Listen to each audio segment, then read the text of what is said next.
How did you wind up in WCW as a road agent? Dusty roads. Okay. The wrestling was basically over in Florida, and I was out on the beach. My wife and I had split up, and I was sitting out on the beach. I think he was just jealous because I was living on the beach, hanging out, having fun, and he had to work every day. Mm-hmm. And he called me one day. He said, "Hey, Mike, what are you doing?" I said, "James, I'm doing the same thing I was doing last week when you called. I'm laying out by the pool. I'm having fun. I'm playing. I'm doing and what." He said, "Do you want to come to work?" I said, "Come to work and what?" I thought he wanted me to wrestle because at that time I was still in my 30s. I was only 38, I guess. But Jim Hurd, dumbass deluxe, he thought 38 years old was too old. But yet he wanted a fella with one leg. He wanted this. He wanted that. He wanted all kinds of stupid things. Well, Jim Hurd never wrestled. He didn't know nothing about wrestling. So here's a guy trying to run a wrestling company that didn't know anything about it. He was at one time had been a cameraman at a wrestling show in St. Louis and filmed some matches. Well, that doesn't make you a wrestling promoter, but that was another issue with Turner Company. That's a whole nother story, though. But so I said, sure. So I came up and I talked to Jim Hurd, and I said, I'd really think I could help as a wrestler, because he said, "Oh, the guys won't respect you. If they think you're just a wrestler, they won't respect you. If you're in the office, they'll respect you." I said, looked at him. I said, "Obviously, you don't know too much about wrestling." I said, "Because the fastest way to get respect in this business is to be a wrestler. Get out in the ring with them. And when they see that you can roll right with them and go, then when you say something or whatever, they're going to respect it. Otherwise, if you're just some suit walking around saying, do this, they're going to tell you to get lost." So anyway, but Dusty Rhodes called me, and I went up, and that's when I went to work as a road agent. Working with Eric Bischoff. Pain in the ass. When Eric Bischoff got his job because the kid that was in the Wonder Years, Jason Hervey, lied and wrote a bogus, what's the thing when you're going to try to get a job and you fill out a resume, a bogus resume. I talked to Bischoff when he got there. He was an okay guy, I mean, I said, "Man, you could be the next Gordon Soley." He looked good. He was the TV announcer. He was motivated. But this business and time really can disturb your brain and make you do crazy things. And the more he was around, Jim Ross locked him out of the TV room and wouldn't let him go in and do TV interviews if Jim wasn't there. And so he got to hating Jim Ross, and Jim Ross was battling with him, and just internal stupid things. Well, then Bill Watts is going to come save the day. We went through all the corporate people to run it. None of them could run it. So Bill Watts figures, shit, I ran Louisiana and Oklahoma. I can come in and run one. When Bill saw how broken it was and that there was no way that it was going to get fixed, the only way to fix it was fire everybody there, every wrestler, burn all the contracts, and start over again. Because, people were being paid stupid money. And they'd stub their toe and stay home for a month at a time. The big work at WCW was get a contract and don't come to work. Just get your check. So when Bill saw that he wasn't going to fix it, he then set out to get himself fired. If he'd have quit, he wouldn't have got his money. But if he got fired, they had to pay him for 3 years. Mm-hmm. He had a big corporate, I got to tell him, he's got some balls. He had a big corporate meeting with the heads of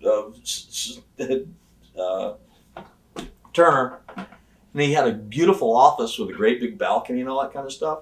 And he did everything. He would come in with Zuba pants and T-shirts, and in our list, our office code, no baggy pants, got to wear a tie, got to do this, got to do that, got to keep your image. You're walking through CNN Center, the media capital of the world, all this kind of stuff. He'd come in with sweatpants and Harley Davidson T-shirts and flip-flops, and he was doing everything he could. Horrible language in front of female executives and everything, and he was still, nobody had talked about firing him. The coup de grace was, he said, "Hang on 1 second, I'll be right back." In the middle of this big meeting, he walks out on his balcony and pees off the balcony. with all the corporate executives sitting in his office. That got him fired. He was soon gone after that. Turner Corp says, we will never, ever, ever have another wrestling person run this program. That ain't going to happen. So everybody started submitting their resumes to get the job. Bischoff submitted a bullshit resume. He got the job. About the second day he's there, he steps, pokes his head in my office. He says, hey, Mike, come here and talk to me for a minute. Because I had, loaned him a gun at one time and talked to him and kind of was helping try to mentor him and talk about this and talk about that. We were buddies. I thought we were buddies. And so he brings me in his office and he says, what would you do if you were running this company? What would you change? Well, I'd already been talking to Hulk Hogan to get Terry to come work for us. Because at that time, Vince was in all that drug stuff the first time about steroids and everything. And Hogan was trying to separate himself from that. He didn't want a part of any of that mess. He was wanting to do TV shows, but he hated Bill Watts. So through Jim Barnett, I arranged for Terry to meet Ted Turner and be hired by Turner to do TV, to do that stuff, and just lend him to WCW for a pay-per-view or for a TV. He didn't need to be on every show, That way he didn't have to answer to Bill Watts, didn't have to do any of that. Well, when Bill Watts got fired, then I said, and he hadn't signed yet, I said, you need to hire Hulk Hogan. And I've already brought him here. He's already made the meetings. He's in. With Bill being gone, it's a no-brainer. We were having a hard time trying to get big crowds for TV. Before I went to work for them, Steve Kern and Steve really spent a year going to Universal Studios, talking. And finally, I went over with him the last meeting, and they were going to give us our own studio. They were going to make us part of Universal. We were going to have wrestling shows, like 2 shows a day. And the crowd from Universal would filter in, they'd fill up the building, and we'd have a wrestling match, and they'd leave. I said, you need to go over, but Universal was going to pay us to do that. Okay. Said, you need to go over to Universal Studios. You need to get the same thing we were going to do, where you get paid, you've got a built-in audience for your TV, and all your TVs will look good. He went, wow, yeah, that sounds good. I said, at that time we would do like 2 or 3 pay-per-views and 3 or 4 clashes. Well, it cost the same amount to do a clash as it did a pay-per-view, except for we got no revenue from it.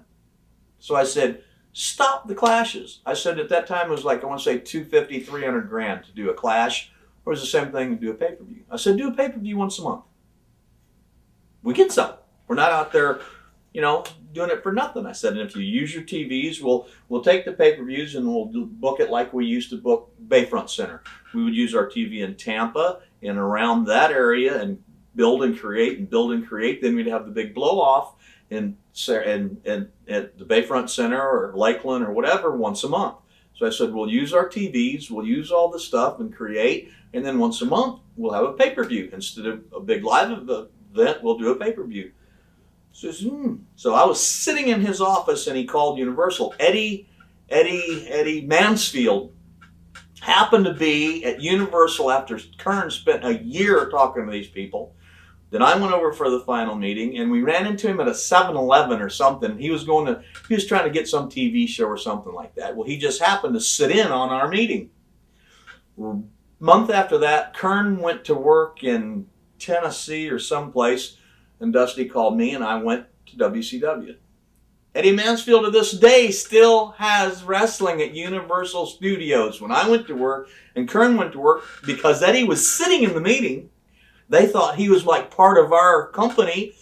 He said, yeah, Mike went and did this, Steve's doing this, but I'm staying here. And he got the wrestling at Universal Studios. So Bischoff calls. They put Eddie Mansfield, and Bischoff had the speakerphone on. Now he thinks he's a big cool guy. Yeah, this is Eric Bischoff. I'm CEO of WCW. And Eddie was always a smart ass. He says, what was your name again? Eric Bischoff. Eric Bischoff. I don't believe I've heard of you. What is it that you're wanting to do? He says, well, I'd like to come over and you wrestle at your venue and do TV stuff like that. And Eddie goes, no, I've already got wrestling and I've got wrestlers and I've got TV. I really don't need, and hung up on him. Oh. You could see the smoke coming out Bischoff's ears. He was so mad. I got up, I walked to the door, I looked over at him and I said, Disney's right next door. Same theme park, same thing, but bigger. He said, oh yeah, I can really see pro wrestling and Mickey Mouse going together. A month later, we were doing TV at Disney. Month after that, Hogan was hired. Month after that, no more clashes. I gave Eric Bischoff his key to success of that company. And he just went crazy, just giving people stupid contracts. God, you talking about somebody that got drunk with power. He was a real jerk off.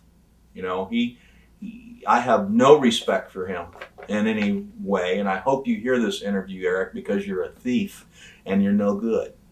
So that's a fact. He should never have been in the wrestling business. He single-handedly bankrupted WCW. I'm surprised he's not in prison. I'm surprised he's not in prison for corporate fraud. Really? Yeah. It's that bad? Yes. And yes. Sting and Luger and Flair and everybody had the same music for 15 years. Eric Bischoff starts a music company and says, nah, we're not going to use that other music. We're going to rewrite everybody's music, and I'm going to give the contract to my music company. He was signing the checks. There we go. He was signing the checks. Double dipping. Poster, the window cards. We'd use the same window card company, printing company forever. He puts Buff Bagwell and his mother in the printing company business, gives them the contract to print all the cards for WCW. Gives one of his other Oriental buddies in Oregon or something like that the rights to sell T-shirts to Japan. When NWO came out, huge. Eric was selling the T-shirts to his buddy, or WCW, but Eric was running it. Eric was saying, yeah, sell them to him for $5. Yeah, do this, do that. Yeah, send $400,000 to the music company. Send $200,000 to the printing company. Do this, do that. He was okay and everything, sending money to himself. Companies that he owned part of. So Japan was sending the Japanese guy, his car dealer friend or something, and wherever it was, huge checks. And Eric and him were partners together. And it goes further than that. Kevin Sullivan was there through all that. I was gone. I'd had enough. I left. But Kevin was there. And I just don't see how some people have been able to make it through and not just gotten massive trouble. And he's just a dishonest, no good thief. Oof. From me to you, Eric. Jerk off. Well, while we're talking about WCW, besides Eric Bischoff, was it this a friggin' loony bin, like people said it was? Yeah. During that time? Yeah. Everybody was what the frig they want? I mean, the whole thing was get a big contract, play like you're hurt and don't go to work. At one time, we called like the top 20 main event guys, 3 of them were working. 17 were sitting at home. And they're making $1 million a year, $800,000 a year, $700,000 a year. The weekly money that was going out for these guys was unbelievable. Unbelievable. The Mexican guys that were coming up with Conan and all that group, when there was like 30 Mexicans working, they were all making like $150,000 a year apiece. And I got a feeling if that was looked into, there was one check going to a Mexican promotion company that Eric Bischoff probably owned part of. So it was a zoo. It was the tail was wagging the dog. It was just it was insane. that's why the last couple of years I was there, I just withdrew from TV, didn't want to be. I went to the Powerhouse and tried to teach young guys how to wrestle and work with Paul Orndorff. Paul was running the school.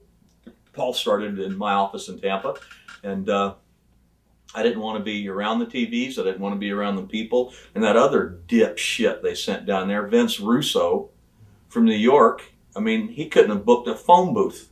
We walked out of Kevin Sullivan and I worked out of the first booking meeting, and I looked at Kevin. I said, could that have been a joke, that booking meeting we just came out of? That guy don't know nothing about wrestling. Nothing. He's our boss. And that is when it started crumbling when Russo got there. And then it just progressively got worse. And then Bischoff got crazier. And Bischoff single-handedly bankrupted the company. Watch thousands of exclusive shoot interviews right now on TitleMatchNetwork.com.